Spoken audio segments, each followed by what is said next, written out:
이 시간에 함께 하실 하나님 말씀은 마태복음 24장 32절로 39절까지 말씀입니다. 마태복음 24장 32절로 39절을 함께 보겠습니다. 무화과 나무의 비유를 배우라. 그 가지가 연하여지고 잎사귀를 내면 여름이 가까운 줄을 아나니 이와 같이 너희도 이 모든 일을 보거든 인자가 가까이 곧 문 앞에 이른 줄 알라. 내가 진실로 너희에게 말하노니 이 세대가 지나가기 전에 이 일이 다 일어나리라. 천지는 없어질지언정 내 말은 없어지지 아니하리라. 그러나 그날과 그때는 아무도 모르나니 하늘의 천사들도 아들도 모르고 오직 아버지만 아시느니라.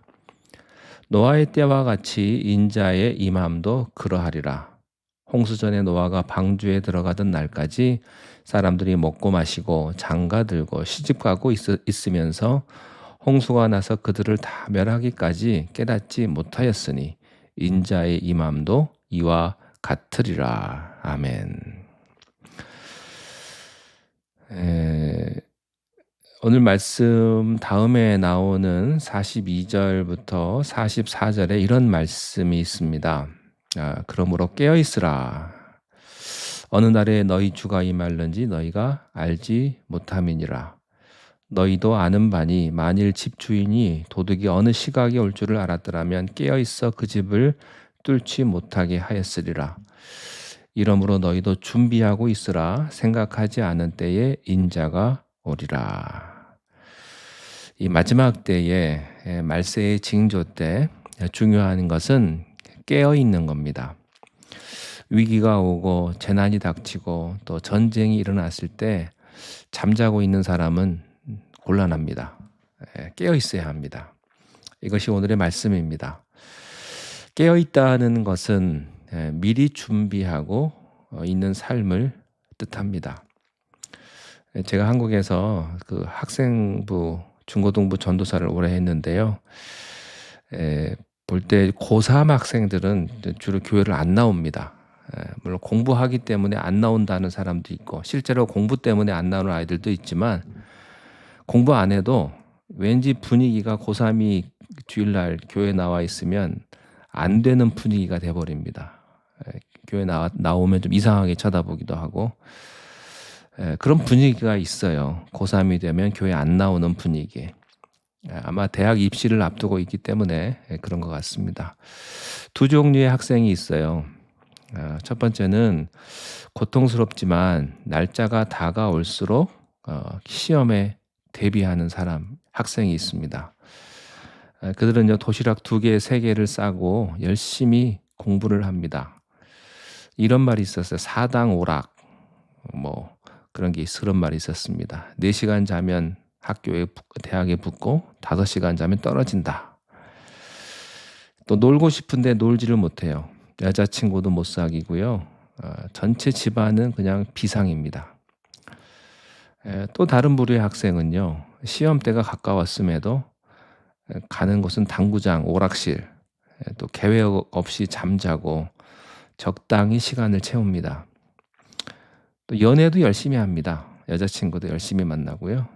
그런 학생들이 어떤 때는 공부도 해요. 책상 앞에도 앉아 있습니다. 그러나 지속성이 없어요. 여러분, 이 두 학생의 차이는 언제 나타날까요? 결과는 뻔합니다. 이것은 비단 대학 입시를 앞둔 학생만의 문제가 아니죠.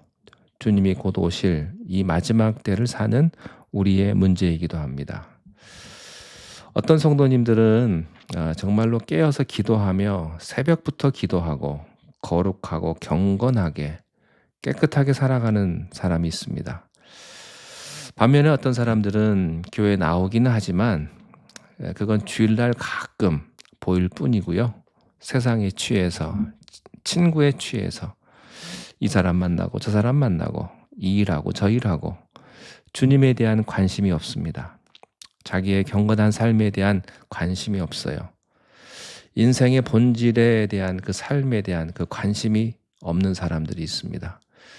어떤 때는 교회도 나옵니다. 그리고 은혜 받고 눈물도 흘립니다. 그러나 그 다음에는 또 자기 마음대로 살아갑니다. 여러분, 이 두 사람의 차이는요, 대학 입시를 앞둔 두 학생의 차이와 같은 것입니다. 부끄러움을 당하게 될 것입니다. 수치를 당하고 어려움을 겪게 될 거예요. 성경은 우리에게 깨어 준비하며 살라고 말씀을 하십니다. 예수님께서는 이것을 우리에게 좀 더 자세하게 설명해 주시기 위해서 무화과 나무의 비유를 들어주셨습니다. 32절, 33절인데요. 무화과 나무의 비유를 배우라. 그 가지가 연하여지고 잎사귀를 내면 여름이 가까운 줄을 아나니 이와 같이 너희도 이 모든 일을 보거든 인자가 가까이 곧 문 앞에 이른 줄 알라. 무화과 나무의 나뭇가지가 연해지고 또 잎사귀가 나기 시작을 하면 여름이 왔다는 것을 사람들이 안다는 겁니다. 마찬가지로 이런 징조와 이런 사인들이 보일 때 주님의 재림이 가까웠다는 것을 기억하라는 겁니다. 이 말씀을 통해서 예수님은 지금 어디 계십니까? 문 앞에 계십니다. 심판의 문, 그 앞에 계시는 거예요. 이제 문을 열기만 하면 이제 예수님이 곧 들어오시게 됩니다. 그러나 이런 사실을 의심하는 사람들이 있습니다. 그런 사람들을 위해서 예수님이 두 가지를 더 이야기하십니다. 34절, 35절입니다. 내가 진실로 너희에게 말하노니 이 세대가 지나가기 전에 이 일이 다 일어나리라. 천지는 없어질지언정 내 말은 없어지지 아니하리라.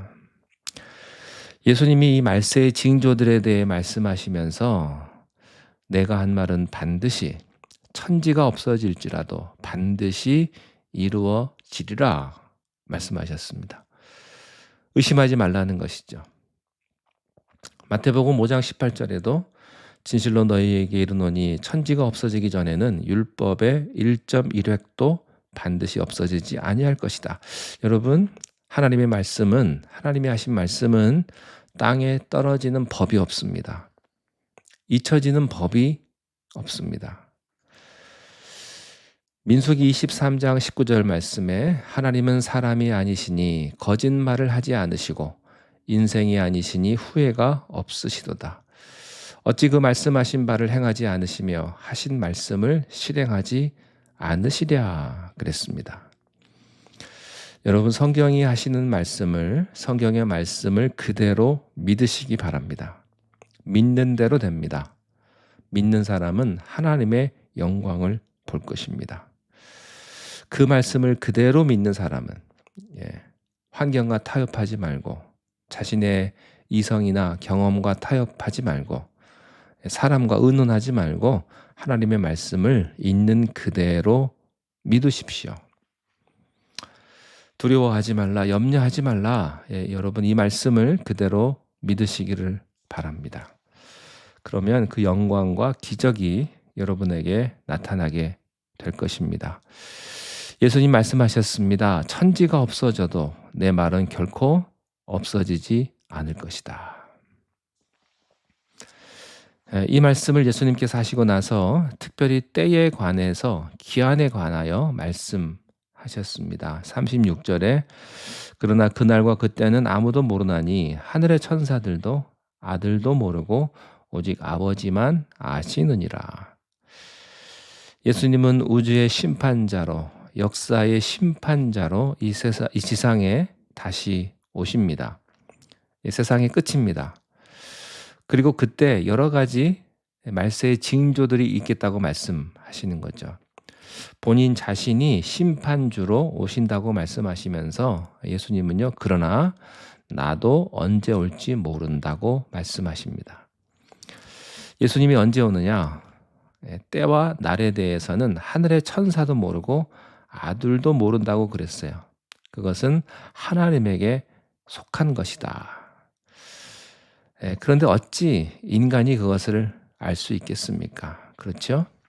몇 월 며칠 언제 말도 안 되는 소리입니다. 그런데 사람은요, 너무나 생각이 얕고 또 감각적이어서 그것에 빠져서 믿는 사람들도 있습니다. 문제는 이겁니다. 문제는 예수님이 언제 어느 때에 오느냐가 아니라 예수님이 오실 때 내가 준비되어 있느냐가 중요합니다. 예수님 내일 오실지도 모릅니다. 아니 1시간 후에 지금 당장 오실지도 모릅니다. 10년 후일지도 모르죠. 아무도 모릅니다. 그러나 내일이든 10년 후든 그것이 100년 후든 지금 당장 예수님이 오신다고 했을 때 내가 준비되어 있느냐가 중요한 것입니다. 준비되셨습니까? 천국 갈 준비. 만약 내일이 그날이다. 뭐 하시겠습니까? 회개하시겠습니까? 아니면 목욕을 하시겠습니까? 사유물도 정리하셔야죠. 옷도 정리해야 되고요. 여러분 준비할 수 있기를 바랍니다.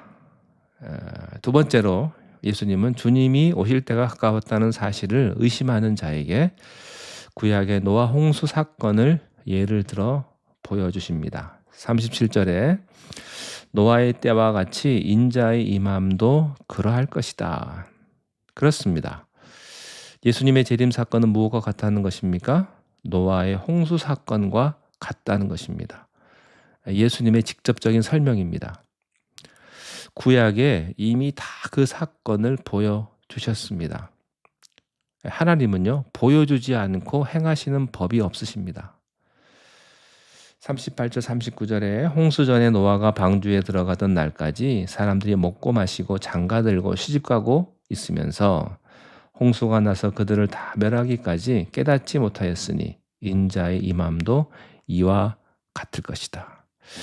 여러분, 노아 사건이 왜 중요할까요? 왜 중요한지 아십니까? 그것이 종말 사건과 직접적으로 연결되기 때문에 굉장히 중요합니다. 왜 노아 사건이 역사적인 사실인 줄 아십니까? 만약 그것이 가상의 스토리였고 설화였다면 우리의 종말은 없어져 버리는 겁니다. 그래서 그것은요, 역사적인 진실이에요. 왜냐하면 그것은 이 종말에 주님이 오시는 것과 너무나 똑같기 때문에. 그래서 우리는요, 그 사건을요, 눈을 뜨고 마음을 열고 성령의 도우심을 받아서 그 사건을 우리가 공부해야 됩니다. 깊이 생각해 봐야 돼요.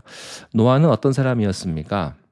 창세기 6장 8절에 보면요, 그는 하나님께 은혜를 받은 사람이었다, 이렇게 말씀을 해요. 그 악한 세대에 그렇게 심판을 받을 수밖에 없었던 그 파렴치한 세상에서 그는 의인이었고 완전한 사람이었다고 소개하고 있습니다. 그 당시의 세대가 얼마나 악했던지 하나님이 물로 심판하지 않으면 안 되는 그런 상황이었습니다. 한 사람도 남겨둘 수가 없었던 것이죠. 모조리 쓸어버려야만 했던, 죄악이 관영했던 그런 시대였습니다. 하나님은 인간을 만드신 것을 후회하시고 인간을 쓸어버리기로 결정하신 거죠. 그러나 그런 가운데 주님은 인간을 사랑하셔서 노아를 구하신 겁니다. 노아를 통해서 인류를 구원하시기로 계획하신 거죠. 그래서 노아에게 찾아가서 말씀을 하십니다. 내가 이 세상 죄 때문에 이 세상을 다 물로 심판할 거다. 너는 방주를 만들어라. 여러분, 창세기에 노아 사건이 나오는데 중요한 게 뭔지 아십니까? 이겁니다. 노아는 여호와께서 자기에게 명하신 대로 준행하였더라. 그게 노아의 주제곡입니다.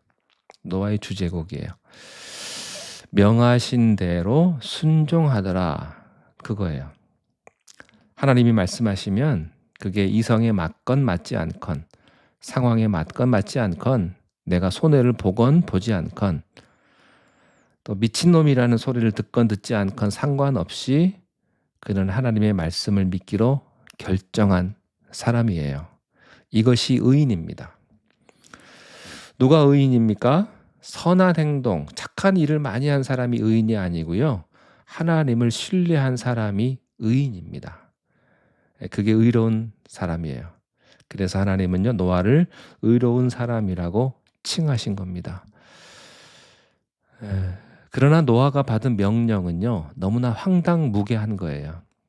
가끔 하나님은요, 황당무계하다고 느낄 때가 많습니다. 아니, 하나님 어쩌자고 나한테 이런 걸 하라고 하십니까? 아니, 하나님 웬일로 나한테 일로 보내십니까? 나를 왜 이렇게 힘들게 하십니까? 하나님이 노아에게요, 산에다가 방주를 지으라는 거예요. 그 방주의 크기는 농구장의 220배 정도, 축구장보다 더 깁니다. 그런 어마어마한 방주를 산에다가 지으라는 거죠. 그런데 배는 바다에 지어야지 왜 산에다가 지어요? 미친놈이죠. 그것도 왜 짓느냐고 물으니까 하나님이 지으라고 했다고. 얼마나 황당합니까? 그런데요, 하나님이 하라고 하셨기에 노아는 그 방주를 지었습니다. 120년 동안. 이게 믿음입니다. 여러분, 믿을 수 있는 거 누가 못 믿습니까? 하나 더하기 하나는 둘이다. 이것 가지고 신앙이라고 안 그래요. 바랄 수 없는 것을 바라는 것, 믿을 수 없는 것을 믿는 것. 하나님이 그렇게 말씀하셨기 때문에 믿는 거예요. 예. 여러분에게 이 믿음이 있기를 바랍니다. 노아와 같은 믿음.